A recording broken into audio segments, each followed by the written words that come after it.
What would you do if you were asked to summarize your merchandising and display principles in a very, very short few-minute training video for a large company?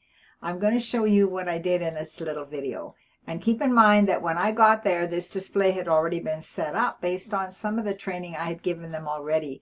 And because we were in a studio and they had a film crew there, there was no time to rearrange things or even think about it. We had a discussion ahead of time and they did what they did. So I stood in front of the camera and I just said what I said based on looking at the display. And you know what? It's no different than if I had been standing in someone's store evaluating that display.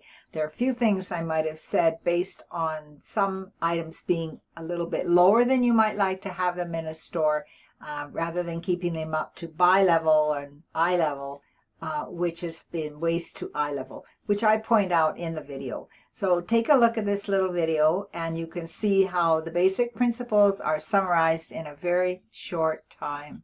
My name is Linda McKendry. I am a Four Seasons girl and I'm old but good.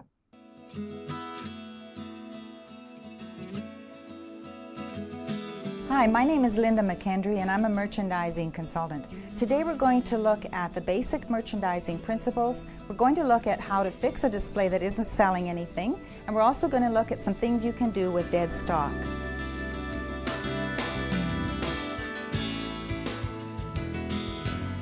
Our first display is on these nesting tables and shows a lot of great examples of the merchandising principles that we want to show you. The first thing to remember is that goods to be sold must first be seen. In this case, we have a lot of product that can be seen because we've added the height using home hardware items, and you can see that the product is in prime selling space, which is waist to eye level or comfortable reach down to your knees. This is an extremely portable and very, very flexible display. We also want to follow a principle that says amuse, don't confuse. One of the ways to do that is to make sure that you are sticking to a few colors and not putting too many in. You're sticking to a few textures, you're massing them, putting them together, so then the eye isn't confused by jumping from one thing to another. It has a lot of places where the eye can rest and be comfortable. Also, we have defined the area that we're doing a display in, and we've confined our product to that area. The other thing is that we're paying attention to the colors, because colors, patterns, and styles are the most important things in making sales.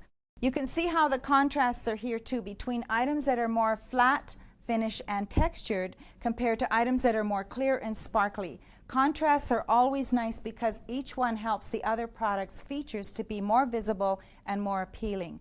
When the products come in boxes, it's a good idea, especially if the box fits in with the color pattern and style, to show nearby. The customer will pick up the box. They will recognize that this is an ideal gift item as well as the way of protecting the item.